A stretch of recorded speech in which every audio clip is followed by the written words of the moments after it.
It's my birthday.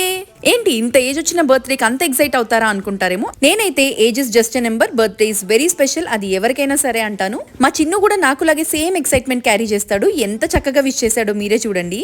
Sorry, I mean చూస్తూ వినండి.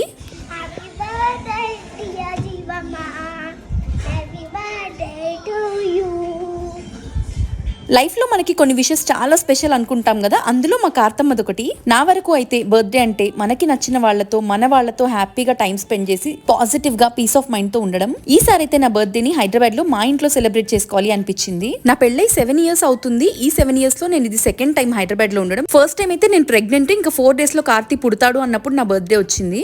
చాలా మంది birthday is just like another day అంటారు, కానీ నేను అస్సలు ఒప్పుకోను. బర్త్డే అంటే ఎక్సైట్మెంట్ ఎవరికి ఉండదు చెప్పండి. అండ్ ఆ చిన్న ఎక్సైట్మెంట్ ఖచ్చితంగా ప్రతి ఒక్కరికి ఉండాలి అంటాను నేను. 365 days లో మనకంటూ ఉన్న ఒక్క స్పెషల్ డేని హ్యాపీగా సెలబ్రేట్ చేసుకుందాం. ఇంతకీ మీ బర్త్డే ఎప్పుడు? కమెంట్ చేసేయండి చూద్దాం.